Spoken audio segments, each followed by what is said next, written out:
Hello everyone, vidonko.com ওয়েবসাইটে তোমাদের সবাইকে স্বাগত জানাই। আমি সৌরভ দে, তোমাদের ম্যাথ টিউটর। এখানে দেখো বলা হচ্ছে দুটি প্রদত্ত সংখ্যার একটি সামান্তরীয় মধ্যক এ এবং দুটি গুণোত্তরীয় মধ্যক পি ও কিউ হলে প্রমাণ করতে হবে p square by Q plus Q square by p equal to 2a। Okay, তো প্রথম তো দেখো আমরা সংখ্যা যে দুটি সেটা এক্স আর ওয়াই ধরে নিচ্ছি। আমাদের সুবিধার জন্য আমরা ধরে নিচ্ছি যে সংখ্যা দুটি হলো এক্স ও ওয়াই।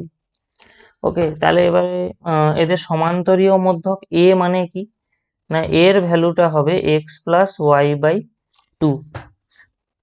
এবারে আবার একটা জিনিস বলা আছে, এই যে দুটি প্রদত্ত সংখ্যা রয়েছে তাদের দুটি গুণোত্তরীয় মধ্যক দেওয়া আছে পি ও কিউ। এটা মানে কি না, এক্স এবং ওয়াই এই সংখ্যা দুটির মাঝে পি ও কিউ দুটো গুণোত্তরীয় মধ্যক বলা হচ্ছে। এর অর্থটা কি না, এর অর্থ হলো এক্স এবং কিউ, এই এক্স, পি, কিউ এবং ওয়াই এরা অ্যাকচুয়ালি গুণোত্তর প্রগতিতে থাকবে।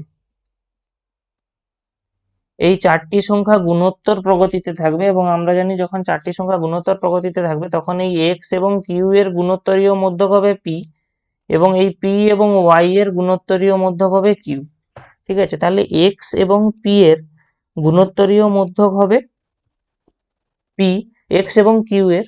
তাহলে সেখান থেকে আমরা কি পেয়ে যাব, সেখান থেকে আমরা পেয়ে যাব পি স্কোয়ার এর মান পেয়ে যাব এক্স কিউ, কারণ এক্স এবং কিউ এর গুণোত্তরীয় মধ্যক হলো পি। আবার একইভাবে পি এবং ওয়াই এর গুণোত্তরীয় মধ্যক কিউ, তার মানে আমরা এখান থেকে বলতে পারি Q square equal to P Y.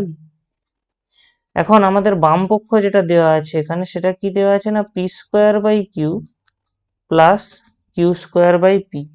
তো আমরা যদি লসাগু করে দিই এখানে কি পেয়ে যাবো, পি কিউ, এবং এখানে আমরা পেয়ে যাব অ্যাকচুয়ালি আমরা এখানে লসাগু না করে ডাইরেক্ট পি স্কোয়ার এবং কিউ স্কোয়ারের মানগুলো বসাবো। পি স্কোয়ারের মান অলরেডি আমরা জানি এক্স কিউ, এবং এখানে কিউ রয়েছে, এবং কিউ স্কোয়ারের মান রয়েছে পি ওয়াই, তাহলে পি ওয়াই বাই পি হলো। তাহলে দেখো এখান থেকে কিউ এবং এখানে কিউ কেটে গেল, এখানে পি কেটে গেল, আলটিমেটলি আমরা কি পেয়ে যাচ্ছি না, এক্স প্লাস ওয়াই।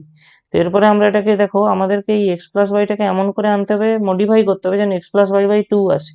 তো আমরা যদি এটা 2 গুণ করে দিই এখানে, তাহলে আমাদেরকে এখানে একটা 2 ভাগ করতে হবে এটা ব্যালেন্স করার জন্য।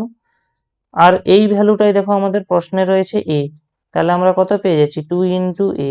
এটাই আমাদের ডান পক্ষ, তাহলে বাম পক্ষ সমান ডান পক্ষ প্রমাণিত হলো। vidonko.com ওয়েবসাইটে ম্যাথটি দেখার জন্য অসংখ্য ধন্যবাদ জানাই। এরকমই নানা প্রশ্ন এবং তাদের সমাধানের জন্য আমাদের ওয়েবসাইটটি ভিজিট করো।